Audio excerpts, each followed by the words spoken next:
mês de outubro comemoramos também o mês das crianças. E agora a gente fala um pouco sobre a independência. Você que é pai e mãe, consegue dar um pouco de independência para o seu filho? É sobre esse assunto, autonomia, que eu converso agora com Ana Paranzini, que é psicóloga e vai contar um pouquinho aí, que eu acho que é um grau de dificuldade muito grande.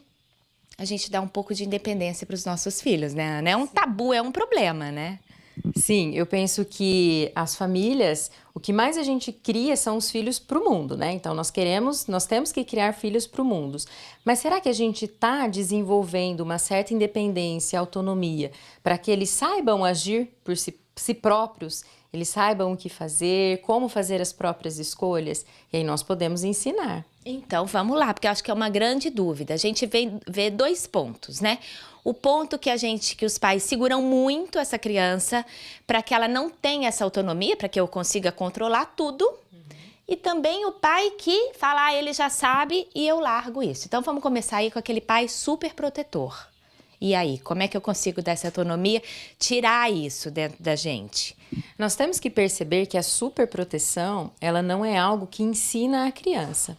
Então, quando eu superprotejo o meu filho, eu não permito que ele faça algumas escolhas, ou eu não permito que ele tenha responsabilidade pelas ações dele, ele não vai aprender. Então, a superproteção é quando eu faço as coisas pelo meu filho, só que dentro da capacidade dele, ele é já capaz de fazer sozinho. Mas mesmo assim, eu continuo fazendo por ele. E se de um lado a gente tem a superproteção, do outro lado nós temos a negligência, que é, não, deixa ele fazer sozinho, deixa ele se virar. E muitas vezes a criança ainda não tem a maturidade emocional, cerebral, comportamental, não sabe mesmo se virar em determinadas situações. Precisa de uma mediação do adulto responsável. A gente pode começar por um exemplo, a história do banho, que eu sempre vejo, porque eu conheço gente que tem filho de 10, 11 anos e que vai dar banho no filho ainda. Então, o banho, por exemplo, é um excelente exemplo aí que a gente pode dar. Aprendeu, ensinou, já pode liberar. Cada idade tem um foco diferente para essa autonomia, né? Sim, em cada idade a criança já é capaz de aprender algumas coisas. Então, vamos pegar esse exemplo do banho. A partir de 4, 5 anos, nós já podemos ensinar a criança a tomar banho sozinha. Mas não é, eu vou dar 4, 5 anos, ela já tem que tomar banho sozinha, eu solto ela e ela vai para o chuveiro. Não, desde quando ela é pequena e até mesmo quando ela é bebê, eu já posso ir, vou lavando o bracinho, lava o bracinho, agora a mamãe lavou a perna, lava outra perna. Então você já vai ensinando para a criança o que ela tem que fazer durante o banho, para daí depois você ir cada vez mais tirando a sua presença, até que chega um momento em que ela já é capaz de lavar o cabelo, no caso das meninas, de desembaraçar o cabelo, tirar o nó sozinhos. Perfeito. E aí, a gente tem um outro exemplo que eu acho muito válido a gente salientar, que é a questão também da tarefa, né? Porque a partir dessa autonomia, você vai criando rotinas diárias, não é isso? Sim. Sim, então a gente tem que pensar que algumas famílias têm uma ideia errônea de que se, logo no início das tarefas escolares, se eu não sentar para fazer com meu filho, ou se eu sentar para fazer com meu filho, ele sempre vai querer a minha presença. E não. Principalmente quando vem as primeiras tarefas, é aí que precisa da presença do pai ou da mãe. Senta junto, orientar o processo mesmo, de pegar no lápis, de fazer a tarefa. Terminou de fazer a tarefa, o que tem que fazer agora? Então vamos guardar na mochila e deixar organizado. Quando você vai fazendo isso de forma sistematizada, conforme a criança cresce, ela vai aprendendo esse comportamento. E aí é o momento de você começar a sair e sair de retaguarda dele e que a criança já teve essa aprendizagem. Agora, Ana, isso trabalha muito com a autoestima da criança. Faz diferença você dar autonomia? Sem sombra de dúvidas. Tanto a autonomia, ela fortalece tanto a autoestima quanto a autoconfiança. Então, se a gente pensar que a autoconfiança é o olhar que eu tenho de mim mesmo, em que eu sou capaz, ela tem tudo a ver com a autonomia. Então, eu costumo dizer para os pais que nós precisamos, sim, incentivar a autonomia da criança para que ela mesmo, por si só, veja que ela é capaz de fazer.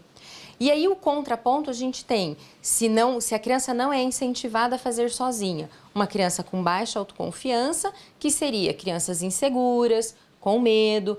Então, para que a gente haja nessas situações e a criança se sinta mais segura, ela tem que fazer. Tá. Mas aí a gente tem que pensar assim, então de um lado eu tenho a negligência de deixar a criança fazer sozinha, sendo que ela não tem condição. Aí entra em desamparo, não pode, né? Do outro lado eu tenho a superproteção, em que eu não permito que a criança faça aquilo que ela já é capaz de fazer. E aí nós temos que encontrar o meio termo. Muito legal, e é muito complexo isso. Agora, Ana, por outro lado, se eu dou autonomia para o meu filho e de repente ele não consegue fazer, eu vou gerar uma frustração? Porque também é uma dúvida que as pessoas têm.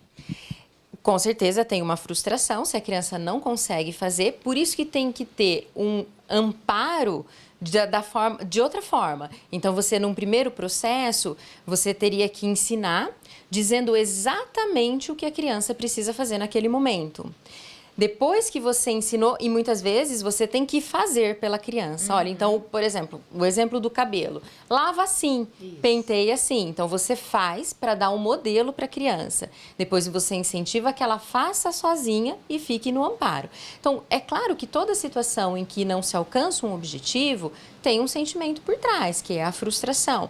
Mas não é algo que seja impeditivo, desde que tenha um ambiente positivo para a criança, que incentive e que valorize a iniciativa da criança, que valorize o aprendizado, que valorize que a criança entre em ação. Então, vamos lá só para a gente finalizar.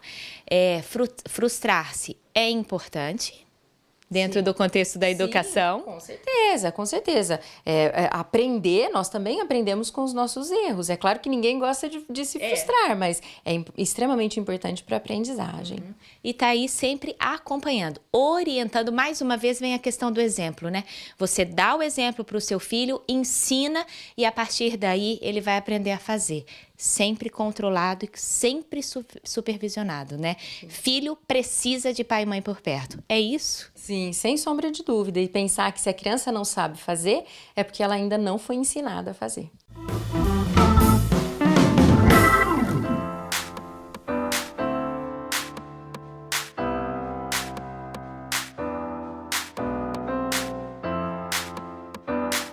E chegou a hora das dicas da Ótica Visolux e hoje a gente fala de lentes fotossensíveis. Você sabe o que é isso?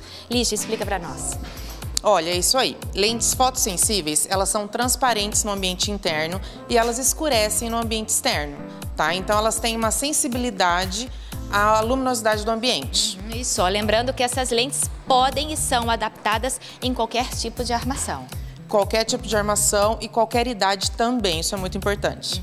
Agora, Lígia, ela vai modificando gradualmente, né? Só lembrando que essa graduação, escurecendo a lente, a gente tem aí também um bloqueio contra os raios solares nocivos aos nossos olhos. Exatamente. É uma questão de segundos, é imperceptível para quem usa, tá?